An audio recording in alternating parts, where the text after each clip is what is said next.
Number open करें जी आप 268। यहाँ पे हम पढ़ेंगे कंट्रोल ऑफ हार्ट रेट।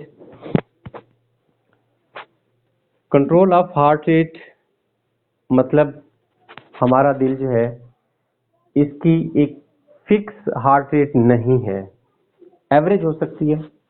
कभी ये हार्ट रेट कम हो जाता है। फॉर एग्जांपल हम सो रहे होते हैं, एमसीक्यू एक आया है कि जब हम सो रहे होते हैं during sleeping heart rate option है डिक्रीज, इंक्रीज या फिर फ्लक्चुएट।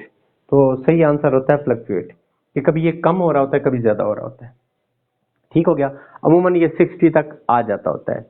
अच्छा, अब अगर नॉर्मल हालत में है, हल्का फुल्का काम कर रहे हैं और चल फिर रहे हैं नॉर्मली, बहुत ज़्यादा उसमें वर्किंग नहीं हो रही, तब हमारा हार्ट रेट होता है 72 एवरेज पर्सन का। अगर वो बीमार नहीं है, बहुत ज़्यादा मोटा नहीं है, बहुत ज़्यादा कमज़ोर नहीं है, ठीक है, height weight each and everything normal है, तब ठीक है। अब अगर किसी आप में से किसी बंदे की 75 आ रही है, किसी की 70 आ रही है, तो सारे ही नॉर्मल है। पर्सन टू पर्सन वेरी करता है, लेकिन एवरेज जो निकाला गया है, ठीक है, वो 70 से 80 के दरमियान, फिर वो उसका 72 पे मोस्टली एवरेज बनना है। तो 72 टाइम ये नॉर्मल हार्ट रेट है। अब अगर हम कहते हैं किसी वजह से, बीमारी की वजह से कोई और प्रॉब्लम हो गया फिजिकली, ठीक है, दिल थोड़ा सा सुस्त पड़ गया है, और या ऐसे नोड की किसी वजह से, या कोई भी एक वजह हो सकती है, वजह को हम डिस्कस नहीं करते हैं। हार्ट रेट हमारा अगर 60 तक आ जाता है तो वो भी एक थोड़ी सी वर्स्ट कंडीशन होती है इंसान के लिए, और उसको मेडिकली टर्म में बोला जाता है ब्रैडीकार्डिया। ठीक है। अब अगर वही हार्ट बीट किसी भी वजह से 100 क्रॉस कर जाती है, 100 तक चली जाती है, 100 एटलीस्ट 100 हो जाती है, तो उसके लिए हम एक मेडिकल में टर्म इस्तेमाल करते हैं टैकेकार्डिया। ठीक है जी। अब इसको याद रखने के लिए मैंने आपको बताया था कि 60 छोटा है और 100 बड़ा है, लिहाजा एबीसीडी में भी बी पहले आता है और टी बाद में आता है। तो 60 पहले आता है, 100 बाद में आता है। तो 60 और क्या होगा, पहले आ रहा है तो बी पहले आता है ब्रैडीकार्डिया, और टी बाद में आ रहा है और 100 भी बाद में आ रहा है, तो उसको हम ट्रिक अपना लगाएंगे याद रखने के लिए कि वो टैकेकार्डिया होगा, ताकि एमसीक्यूज हमारा गलत ना हो। ठीक है जी। अब अगर हम कहते हैं कि साइनस एरिथमिया क्या है, वो कहते हैं कि जी कभी कभी आप गहरा सांस ले लेते हैं, कभी ऑक्सीजन की कमी या रेगुलेशन में थोड़ी सी वेरिएशन आ जाती है। जैसे कि मैं अभी बैठा हूँ, थोड़ा सा चल फिर रहा हूँ या थोड़ा तेज चलने लग जाता हूँ, तो मेरी हार्ट रेट जो है वो वेरी करेगी, 72 से ज़रा 75-80 तक चली जाएगी।